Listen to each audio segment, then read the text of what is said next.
exploding dogs, Al Pacino's hair, and you'll never guess what I watched. All this and more on today's How Did This Get Made? Last Looks. Hit the theme! Now it's time for How Did This Get Made? How did Schwarzenegger grow a baby in his belly? Rock a rhinestone vest while whipping Justin to Kelly? Or maybe see a burlesque show with Nick Kroll and take a Boca Speed 2 hitting cruise control. J-Man, Big Paul, and the beautiful June gonna take you from the goob all the way to the room. Reindeer Games and Street Fighter help to blow off steam. Just a sucker punch the odd life of Timothy Green. Sharknado to Birdemic, how he's staying alive. They calling in a badass and he's on the line. Drinking 88 minutes cause they cool as ice. Cause the bad Jim Varney's looking kinda nice. Paul and June getting literal, Jason is getting laid. June is making sure all the monkey shine's getting paid. They judge a bunch of movies, how they making the grade. Here's a real question for you. How did this get made? Hello, all you Gerard butt heads. And I mean that not like in the Biff Tannen sense of the word butthead, but as someone who is like a fan of Gerard Butler's butt. People, this is a classy show. And you know what? I'm a fucking classy host. I'm Paul Scheer. Welcome to How Did This Get Made? Last Looks. And I'm so happy that you're here today because you are going to finally be heard. I mean, it's going to be a majority of me reading your voice and then just me disregarding what you have to say and just talking to Jason. But you, for the first part of this, it's all going to be about you, okay? You're going to voice your issues on Law Abiding Citizen, a movie that Discord user Repo Manish, I like that, thinks should have had the tagline, Law Abiding Citizen, Trial by Jerry. I like it. I like it a lot. Repo Manish coming in with not only a great name, but a great alt movie tagline. Got to give a big shout out to Benjamin Helton for that polka remix of our opening song. Thank you, Benjamin. That was just the kind of remix I needed. I didn't know I needed polka, and I didn't know besides Weird Al Yankovic, people are doing polka remixes. Anyway, remember, people, if you have an alt movie tagline, submit it to us on our Discord at discord.gg/hdtgm. And if you have a Last Looks theme song, go to hdtgm.com, click on the Submit a Song button. It's easy. You just pop it right in there. Keep them short, keep them fun, and let's keep them coming. Today, we are going to be hearing all your corrections and omissions on Law Abiding Citizen. Plus, I'll even share a bonus deleted scene from our live show. Then Jason will stop by for a Just Chat, where we will recommend a whole slew of TV shows, music, and movies that we are currently loving. These have been fun. Jason and I have not had a chance to really connect on all this good stuff that we have been consuming. And as always, I will reveal the movie for next week's episode. Now, we are back at Largo in Los Angeles on April 1st, doing our first live show in almost 5 months. Holy cow, it's been very long. We're going to be covering the Pierce Brosnan action flick Live Wire, and we have a very special guest, and maybe even two. You can get your tickets now at hdtgm.com. And then, guess what? Next week on a Thursday, we are putting together the biggest cast of all time, doing improv together. Me, Jason, Edie Patterson, Carl Tart, Lisa Gilroy, Seth Morris, Corinne Wells. So many great people. Come out and check that out on March 26th. Also at Largo, you can go to my website. You can go to hdtgm.com. Anywhere to get the tickets for both of these shows. All right, people, let's get into it. We had questions, and you apparently have answers. It is time for us to get down to business. Set us straight, if you will, as we get into something I like to call corrections and omissions. Mad Licks, take us in. Corrections and omissions. You were wrong. Okay, everybody, big news. Every now and then, doing this show, we hear from somebody who has worked on one of the films that we have talked about. Today is one of those days. That's right. We have an anonymous source from Law Abiding Citizen who has given us some details, some things that are going to be some real head scratchers. So sit back, relax, and enjoy an anonymously sourced recounting of some of the things that went astray on Law Abiding Citizen. Okay, just to refresh everybody's memory, Law-Abiding Citizen ends with Jamie Foxx going to see his daughter play the cello. And we thought the most appropriate ending to this film would be if Clyde rigged her cello to explode, killing everyone, the ultimate revenge. And what we are finding out is we weren't that far off. Okay, so many people on the crew thought that's the natural ending of the movie, right? It should just happen like that. It may not be the feel-good ending, but it makes sense, and the movie's already a little bit crazy. Now, here is a bit of backstory that I didn't know. The film was shot entirely in script order, which is just, if you don't know, kind of crazy and unheard of. But it wasn't trying to prove a point. It was really just because of a myriad of factors, right? You had weather, you had actor schedules, you had set construction, and the biggest part was they didn't have a third act. That's right. This movie was greenlit without a third act, and they needed to get it in theaters. So they thought if we move forward in script order, we can always be adjusting for continuity's sake. You'll never have to be in a position where you're like, oh, it would be so great if he did this. Oh, but we already shot that 6 weeks ago. So it was actually a really smart way of addressing it. But because there was no third act and because they were shooting in order, there were a myriad of script revisions. I mean, all the time. According to my source here, they were getting pages slipped under their hotel doors at 3 a.m. every Saturday and Sunday, brand new pages. And there were like over 6 writers working on this film, and all very high-end names. Then you also had the talent and the director. Everyone was adding in to make this movie as good as it could be because they knew what this movie was. Yes, it was absurd, but they were committed to making it work, right? They wanted to make the film make sense.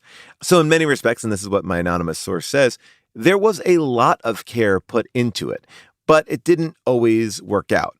Now, with a day or two left in production, the shooting script had reached quadruple goldenrod. Okay, now, if you're not familiar with production, every time you write a script and you put it in production, it changes color. So the first draft is white, the second draft blue, then pink, then yellow, then green, and then goldenrod. And then it continues on with like buff, salmon, cherry.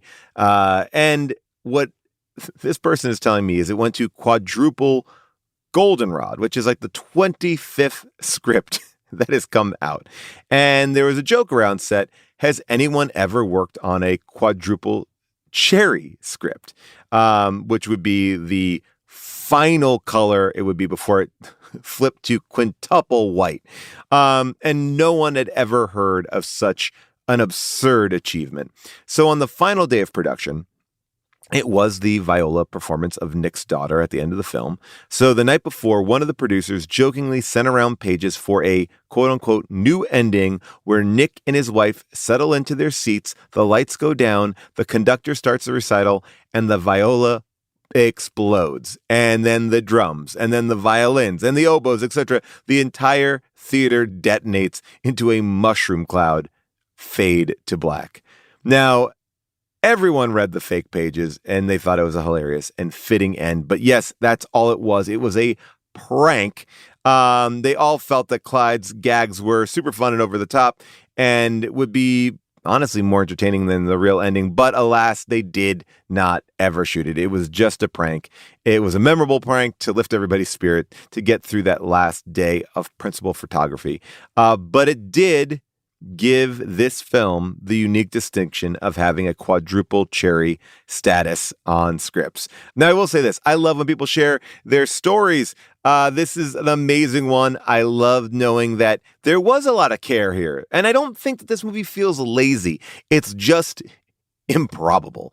And that may come from the fact that there are 7 writers and people just trying to make it better and better and better. And I think the turns were really good. It just forgot some of the justifications. I don't know. I still think that there's a great movie in here. But look, that's from someone who was on set. Now let's focus on you. Let's go to the Discord. Sam writes, a friend of mine worked on the movie and told me that the production office shipped back a bunch of unused fake blood to the special effects company, but the PAs didn't pack it right and it leaked all over the FedEx truck, and the FedEx was going to call a specialist or a hazmat team to investigate it until the production's regular FedEx guy realized that the package came from the movie. Sam, I love that. And how freaked out that driver must have been to see just blood. They thought, I mean, there's definitely a moment where you're like, oh, I am carrying Gwyneth Paltrow's head here. I have a Seven style murderer on my hands. I wish we should do more pranking of FedEx drivers. That was what I was about to say. And I was like, no, we shouldn't do that. I saw a video with this guy, Eric. He's a YouTuber. Yeah, I have kids. Where he shipped himself across country. But now I'm hearing that Eric is fake. Anyone want to weigh in on that? Let me know. Ryan says, so a couple of corrections here from the perspective of a prison librarian. Oh, wow, Ryan, I didn't know that. First of all, Butler would most definitely not be held in a prison while on trial, as he's only been accused of a crime. He'd be in jail or a holding center in the courthouse itself. It would be a litigation nightmare if an innocent person got hurt by an inmate while still on trial. Okay, great. I like that. And I didn't also know the difference between jail and prison. And thank you for not hitting it over the head too much. But yes, those are two different places. Second, it's very much a failure on the prison's part for not checking in on Butler while in solitary, as there is a risk of escape or suicide. Well, look, we're dealing with that in the real world, right? Jeffrey Epstein. Now, Ryan continues by saying, the institutions in my state have a log system where officers have to physically touch a tracking scanner on the door and then go to a data pad after looking in the window of the cell door to see moving, breathing flesh. I don't like how you said moving, breathing flesh. Just say a person. We're all moving, breathing flesh. Ooh, I don't like it. Anyway, these checks are done every half hour. Johnny Unusual writes, it's worth noting that the writer on this film is Kurt Wimmer, master of films that are both tremendously preposterous and very dumb and still very fun. He's written the How Did This Get Made classics, Ultraviolet, The Beekeeper, Expendables 4, and Double Trouble. I'm not going to name the films because it's not a recommendation station, but I assure you that if you are ever stuck for movies, most of his films are the right kind of movies for this show. You can probably skip his Total Recall and Point Break remakes. Johnny Unusual, thank you for not making this a recommendation station. And as a matter of fact, because you didn't, now I am inclined to go deeper. But you're right about Total Recall and Point Break. What whiffs? Like a whiff and a miss. I mean, or I guess a whiff is a miss. Sean McBee writes, I read the entire screenplay for the movie, and I have notes. Well, Sean, thank you. While the film credits Kurt Wimmer as the solo writer, the script is written by Frank Darabont, following Wimmer's previous draft. This is interesting. Johnny Unusual, take notes. I know about this because when I first came out to LA, people were talking about this script. They're like, we have the next 7. And this was the movie. It became, I may have said this in the actual episode, it became this, but let's find out why. Sean McBee continues to write and says the script skips the actual crime, opening with Clyde's 911 call. Clyde didn't even witness the crime, but came in to find his family already dead. Oh, I like that. I like that. It's a little bit, I mean, that opening was rough. There's a reason given for Clyde being in the prison and for how he was able to tunnel into all the cells. Due to overcrowding in the jail, this old and disused prison has recently been opened as an annex to the county jail. This all makes so much sense. Okay, Clyde is the first person to occupy those solitary cells in over 20 years. No word on how he could have known that. Overcrowding would force this old building back into use, though. All right, but by the way, love all these reasons. The version of the script doesn't have the cemetery scene. Instead, it establishes at the beginning of the movie that Bruce McGill's character is going blind and going through training with a guide dog. And when we skip forward 10 years later, his guide dog is wearing a cone of shame to indicate the dog recently had some sort of surgery. But whatever surgery the dog had came with something a little extra, courtesy of Clyde. Yes, Bruce McGill is killed via exploding guide dog. It is somehow even more ridiculous than the cemetery murder bot. Wow. Not more ridiculous. Better. Okay. We're going to take a quick break, and we'll be back with some more of your juicy corrections and omissions. Stick around. Okay, we are back with more of your thoughts of a law-abiding citizen. Let's go to the phones. First up is Rebecca. Hi, Paul. My husband and I are big fans of the podcast, and we were actually at the Philly show. We had a great time. The whole time I was watching this movie, I kept coming back to the very sort of beginning setting up of the premise, which is, why wouldn't these guys, Darby and Ames, have killed Gerard Butler in that initial break-in? I know you guys talked a little bit about how the motive was kind of murky, and I agree that there was a lot there they didn't really get into, but it felt like he's incapacitated, he's on the floor, they have the baseball bat, it would have taken like a few extra seconds to like bash his head in, and then you don't have a witness, the case against them is that much weaker. Like, what possible reason would they have for leaving him alive? Like, every time I tried to sort of track back and think about that, it didn't make any sense to me. So I don't know if you guys had thoughts about that, or possible theories, but that was my big thing that really kind of stuck with me throughout the course of watching this movie, which I did enjoy very much.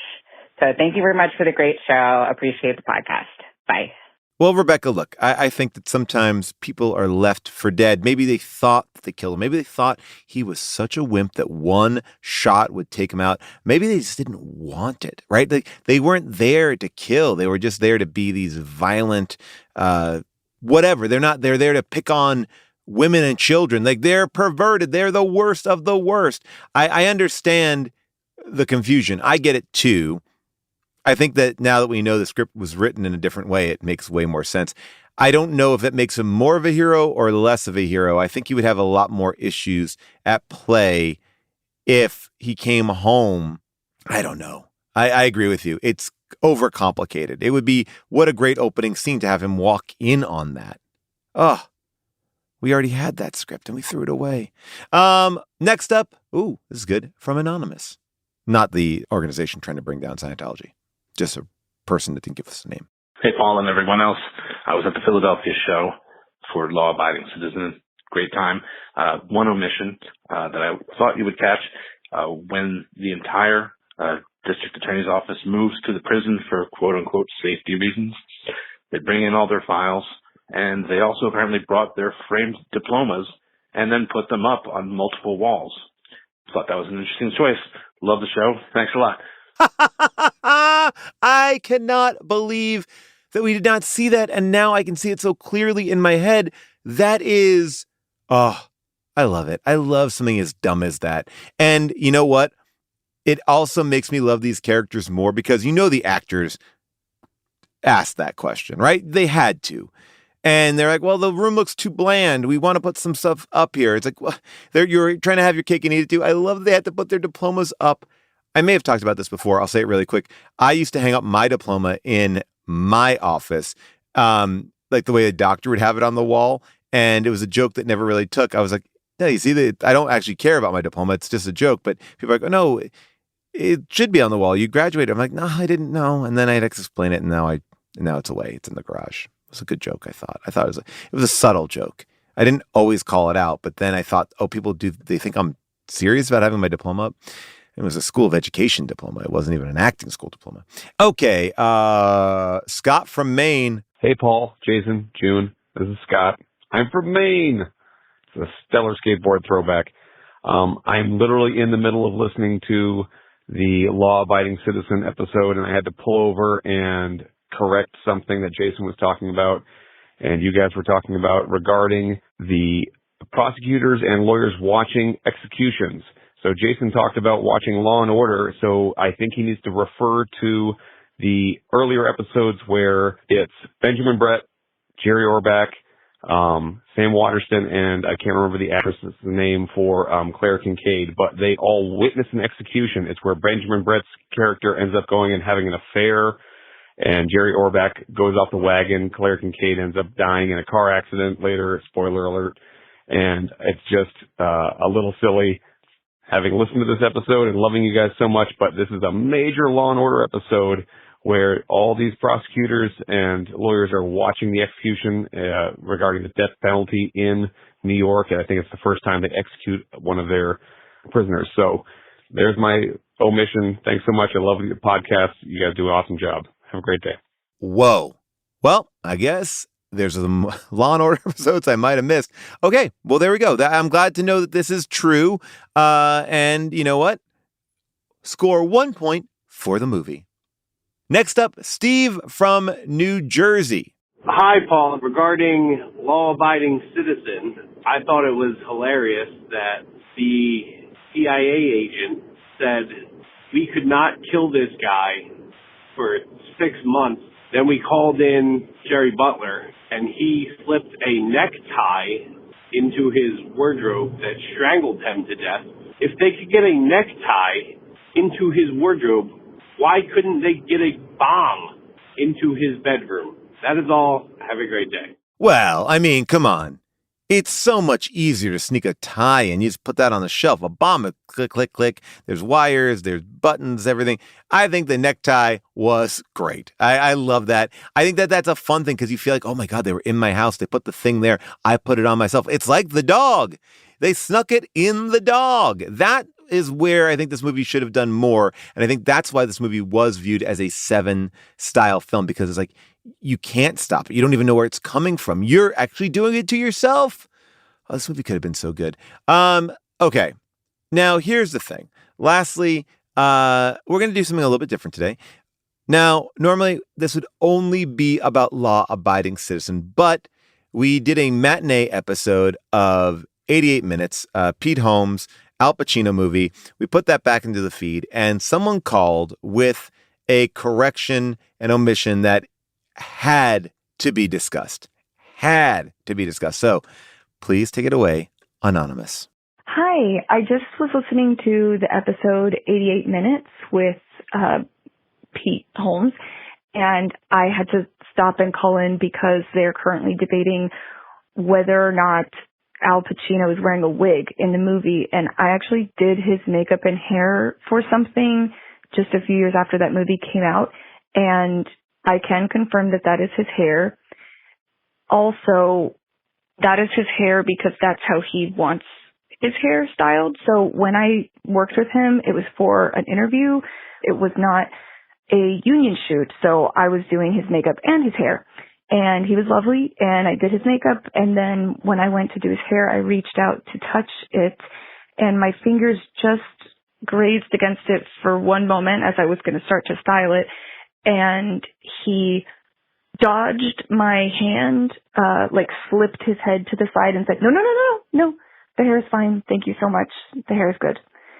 And what I had felt when my fingers made contact was it clearly had been doused in just an enormous amount of hairspray, which makes sense in hindsight considering the height ratio to the depth. It was very, very thin, but incredibly tall. And this is only a few years later. This is like 4 years after 88 Minutes, but it was thinner and considerably taller even than in 88 Minutes. So I would also venture to guess that the makeup or the hair department on the film used, there's various powders and things you can apply to make it look fuller, but definitely it was the way that it was because he had really strong feelings about his hair height, especially. And when I was done with everything, not his hair, he was like, okay, great, thank you. And the producers came up to me and they were like, hey, did you want to touch the hair a little bit? And I said, I tried. And he ducked away from me and said, the hair is good. I believe he did it himself. And they said, then it looks great. And so I didn't tell anyone that I did Al Pacino's hair and makeup that day for that project, even though it was really exciting for my career, because I didn't want people to think that I did that to his hair. But he was really happy, and it made him happy, and that makes me happy because he was a pretty nice guy. And that is all. Oh my goodness. Wow. First of all, thank you for sharing that. I think you did it in the best possible way. Look, it's his hair. And I think old guys, that used to have a big, thick head of hair. They get nervous when it gets a little bit different. I don't mind it being like that. It's not like a comb over, but I get it. There's things were happening, right? And maybe there were things in there that all pulled together. Wow. I love this. I love it. I love it. I love it. And I love that he's a good guy. I told you, or maybe I may have mentioned it. I did a movie where he was hanging out with one of the actors in the film, and one day he just decided he would just wait in the car outside set the entire day. Never came to set, but just waited for his friend to come out. And I thought that was the sweetest thing. Al Pacino, great guy, great head of hair. And I feel like whenever I see it, it's still there. Who knows? Who knows what's going on? I don't need to hair shame anybody. But I'm glad that it's not a wig, and I'm glad that he is that passionate about it, because if he likes it, I love it. And you know what? Look, nothing is going to beat that. I mean, truly, right? Nothing is going to beat a good old Al Pacino hair story. And you know what? Instead of just giving you a theme song, Anonymous, I'm going to give you a chance to attend a death row execution of your choosing. That's right. You can cosplay as Jamie Foxx's character, Nick Rice, courtesy of our new sponsor, Dead Nation. That's right. Live Nation Tickets is launching their brand new spin-off brand, Dead Nation, which is your exclusive home for buying and selling tickets to the hottest death events around the world. I'm talking about executions, funerals, burials at sea, Viking funerals, and more. And they have partnered up with us, and we are going to give you 2 free execution tickets. Just go to deadnation.com/HDTGM and use the promo code BONKERS at checkout. That's deadnation.com/HDTGM and use the promo code BONKERS. Terms and conditions apply. Offer only available for executions in the city of Philadelphia, and the execution must occur at the same time as your daughter or niece's cello recital. All right. Congratulations, Anonymous. I hope you enjoy that live execution brought to you by our friends over at Dead Nation. All right. What an amazing prize. And you know what? Don't worry, people.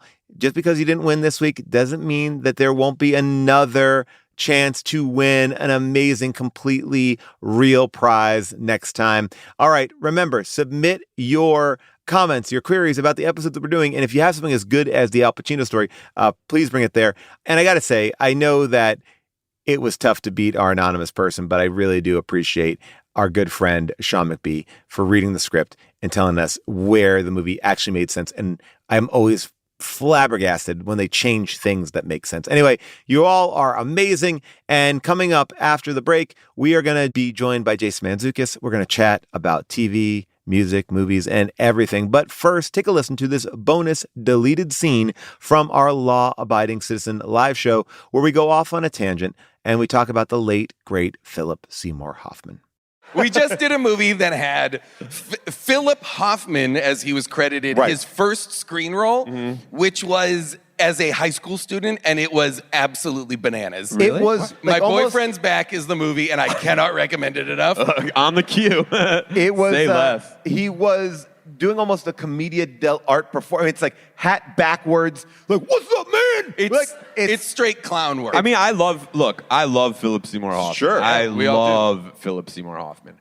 But as you go back through the catalog, there are a lot of moments where you're like, the dude is chewing the scenery. Oh, yeah. Like, chomp, chomp, chomp. he's By the way- eating everything at lunch and then everything during the second half of the Give it day. to me. Give it to me. Because he like I saw like a clip of him in that movie with Ethan Hawke, The Devil Knows Your Oh, Name. my yeah, yeah. God. This movie And I is remember loving incredible. that movie when I was like, I think, Yeah. who wrote that movie? Is that De Palma? It's Lumet. Lumet. Sidney Lumet. I remember loving that movie. And then I when think you it's Lumet's last movie. when you go back and watch it now, there are so many of those like bad improv where like actors do improv, they don't know how, and they're just talking about like, yeah, it's a nice day outside, huh? Nice day. Huh? I saw Yeah. Ethan Hawke tell a great story about that movie, that every morning Lumet would come to his he would go and talk to them and kind of talk to them about their characters, and just kind of anecdotally to Ethan Hawke kept mentioning just how incredible Philip Seymour Hoffman was coming off in the dailies.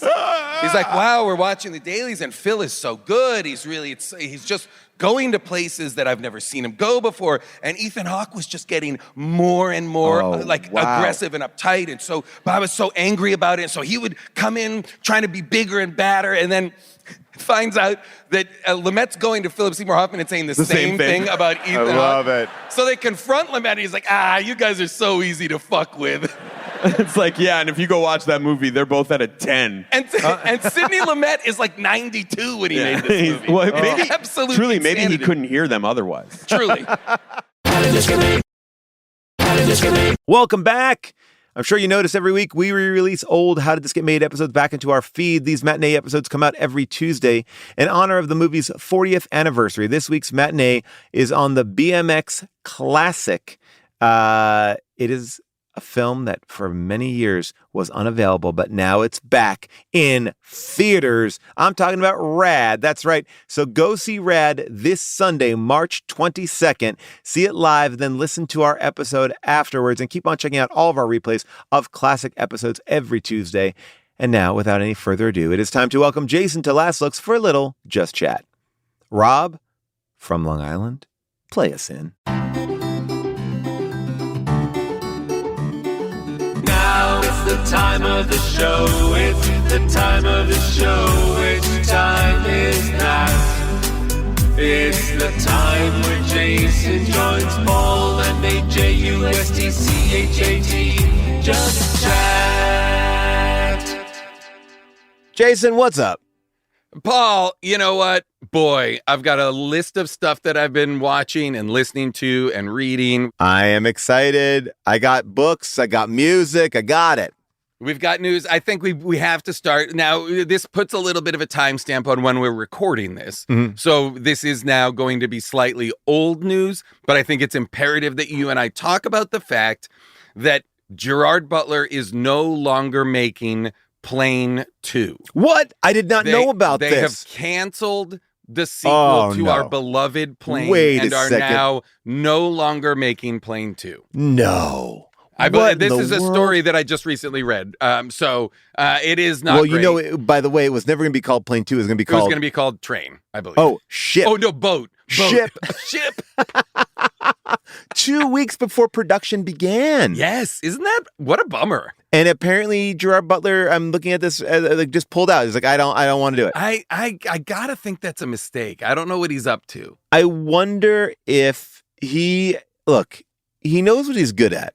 He might have felt like it just didn't have the juice. Maybe it wasn't there. I don't know, because Plane to me was gangbusters. Oh, you know? yeah. I don't know if I tried to watch Greenland 2 and it wasn't working for me. The Greenland movies are a little too dramatic for me. They're not as fun. I mean, it was supposed to pick up like right where Plane ended and go right to ship. And that's G-Base. I can talk to our friends over at G-Base. We have some friends in the Gerard Butler world, and we got to figure out what is I want to know happened. what is what. I'm so curious. But there is, I mean, the great news is there's no shortage of fantastic stuff to watch. I'm going to recommend that people watch the new Jason Statham movie, Shelter, which I think is an absolute blast in the John Wick, not just John Wick, but like in many of the other Jason Statham movies. It doesn't have the absurdity of a beekeeper, but it has like a very good propulsive action movie. Ooh, all right, I'm excited. Very fun. Very good. Dark Winds is back, baby. So Winds. everyone loves this show. My favorite show on TV right now. Wow. Full stop.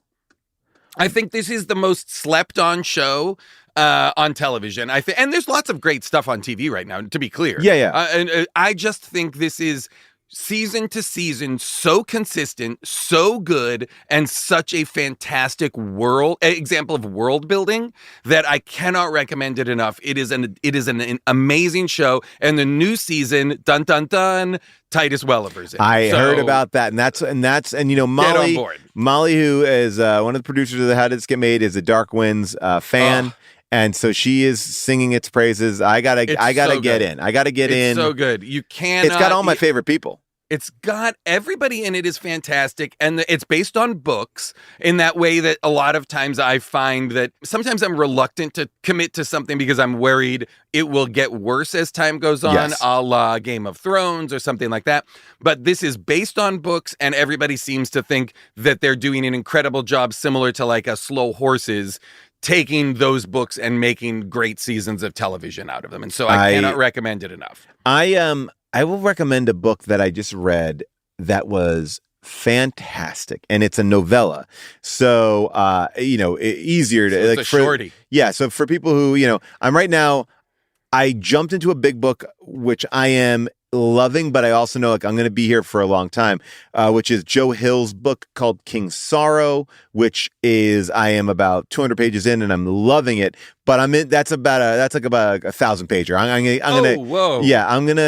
I will get through it. But by the way, also a funny thing that someone said, I didn't know, I'm a big fan of Joe's father. And I always said, who's that? And they're like, Stephen King. And I was like, what?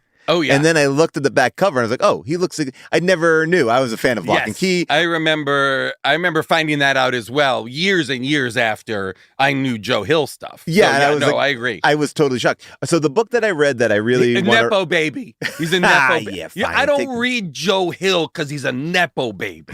This is what I will say. This book, if you go and pick it up, I think you will love it. It is called A Short Stay in Hell by Stephen L. Peck. I don't want to tell you anything about it. Great. You can read it in an afternoon if you'd like.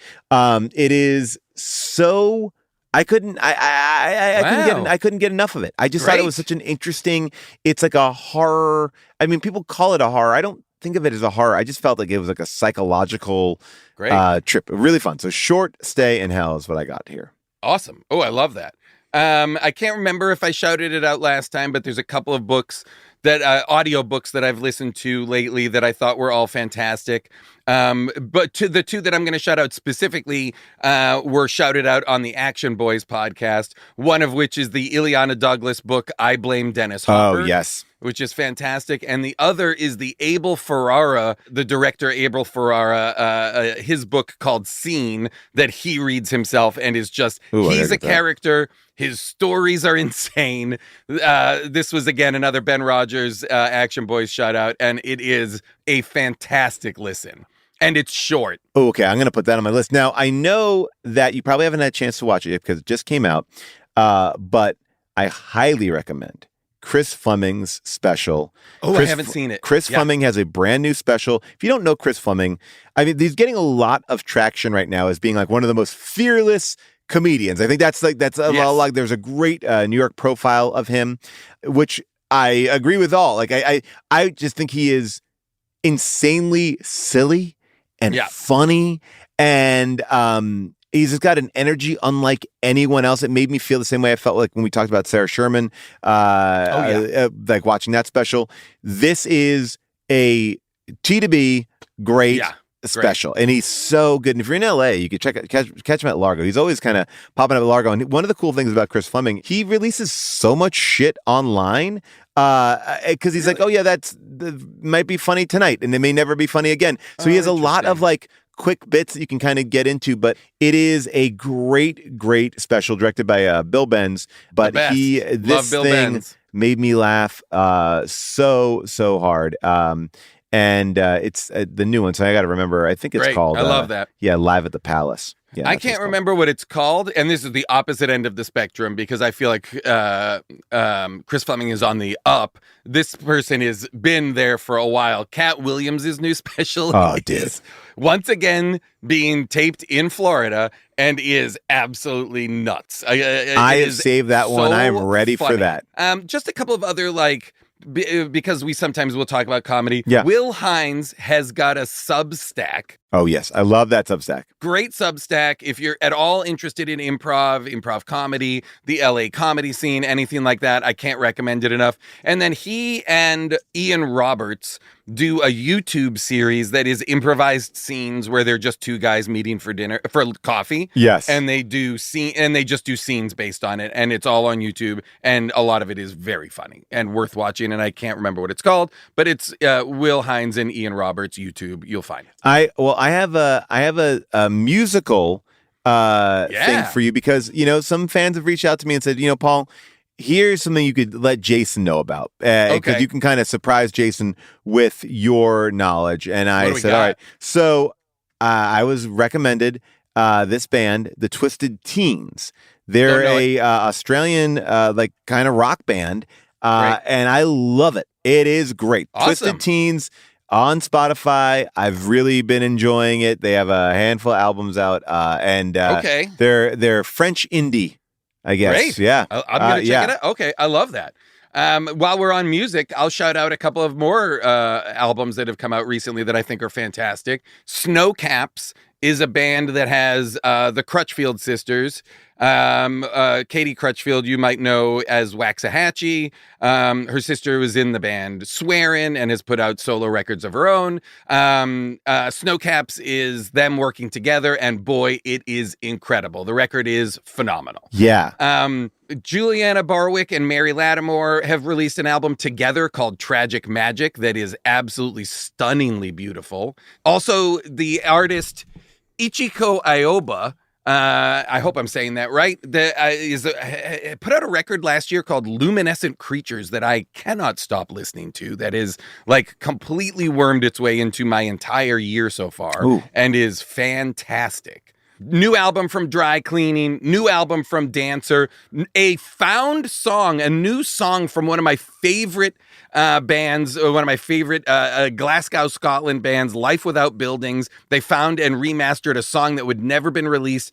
Get involved. It's fantastic. Whoa, There's a new Greenhouse album about to come out, probably out by now. And there's a new band that I love called Careful in the Sun that just put out a new record, and it's fantastic.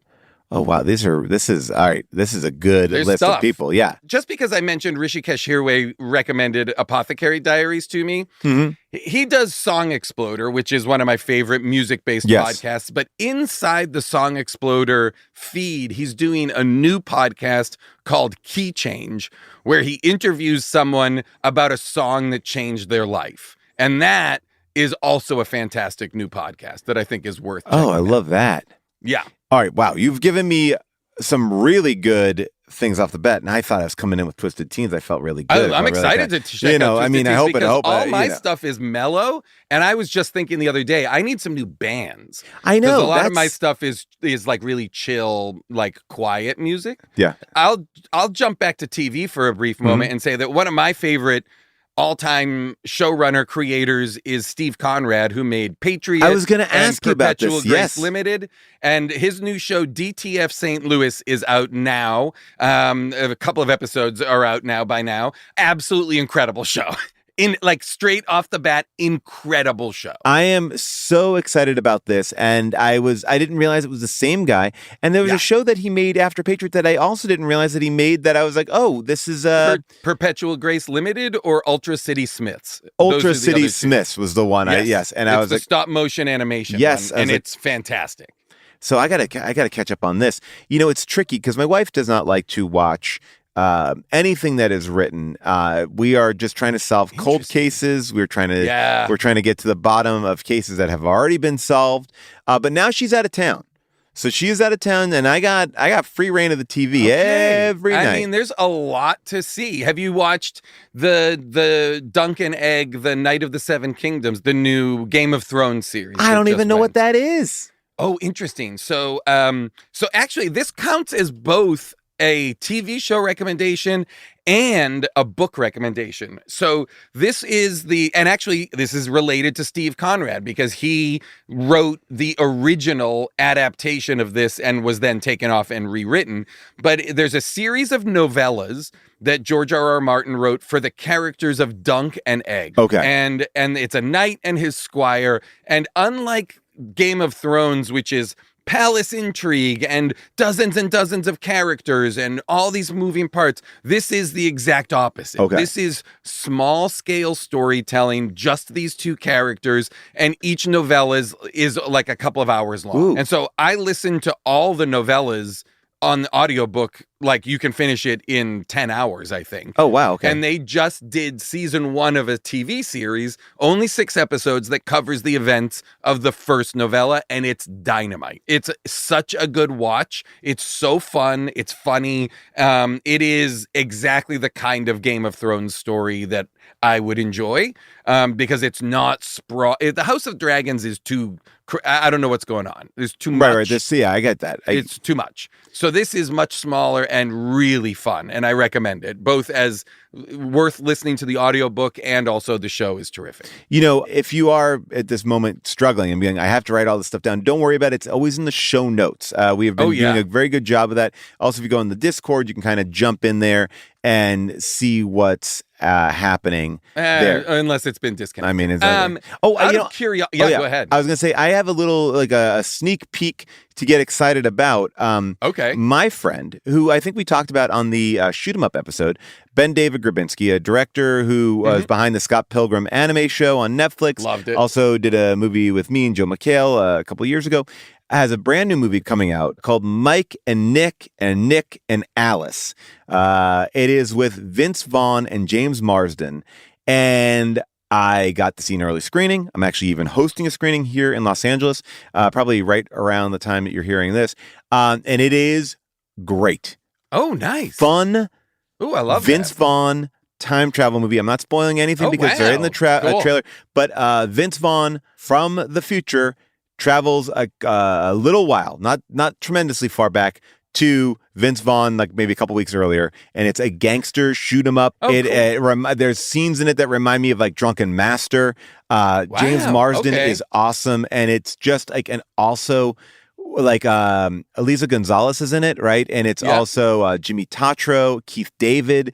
It's a cool cast. Yes, and it's going to be exclusively on Hulu. It's going to be premiering at South by Southwest as well. Watch the trailer, because the trailer gets you pumped, and it does for me, because it definitely has an Andrew WK drop in it as well. Nice. It's a fun one. So March 27th on Hulu is when this one comes out. I love that.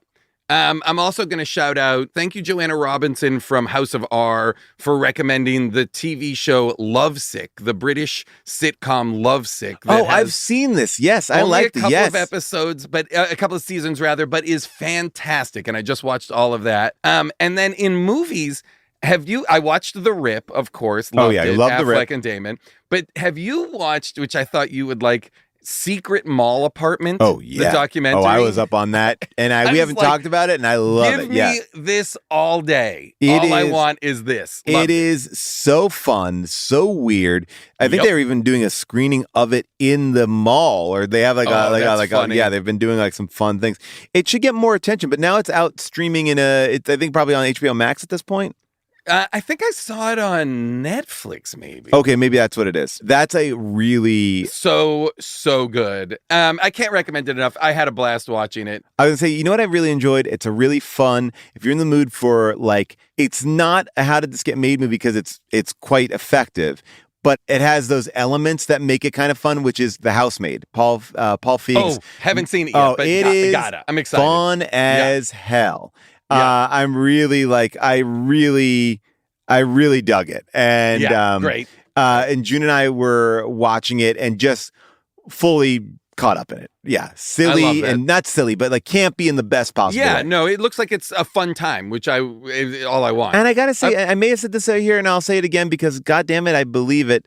Amanda Seyfried running one of the best careers in the game. Oh, yeah. Like, she's just killing it. Turned up on one of the latest, YouTube sent me some video of her playing auto harp and singing Joni Mitchell songs on some late night talk show. And I was like, fuck, this is incredible as well. She's like, what cool is as hell. happening here? Very cool lady. I'll shout out some YouTube stuff. Ragas Live, the Indian classical music and other experimental music festival that happens every year in New York. This year's festival is all on YouTube now, and I cannot recommend it enough. One incredible performance after another. Ragas Live. I'm really digging the Iron Snail. which is this guy who lives in Maine and who does like long form YouTube essays that are about clothes and old school clothing companies, or what it is to build what it is to have different kind of wool sweater, and why are our sweaters falling apart, and what used to be well, they're not falling apart if you get them at Quince. Oh boy, here we go. I just want to say, Jason, like if you want, here's the thing: they are able to cut out the middleman. Anyway, I don't want to. Hey, like I don't need to sell you on it. But if you do go there, use that offer code bonkers, and you'll get stuff that's not gonna fall apart. I'll guarantee you, there's gonna be a YouTube show about how do they make this stuff feel good. The show that I'm looking for, the show that I need the fans' help, someone find this and send it to me, please, is the British sitcom Movie Club. Can't find it. Oh, wow. Okay. Anywhere. It looks great. I want to watch the TV show Movie Club. So can you please find it? All right. Also, I was a guest on the Hank Green YouTube show called Ask Hank Anything. Oh, wow. That was an absolute blast. So go watch it, please. I love that. He asked me to ask him lots of questions that were like science-based and stuff like that, and I did, and he had answers. Oh, I love that. Jason, what a pleasure. We did it. We will we'll talk soon. And cannot wait. Yeah, cannot wait. Always a blast.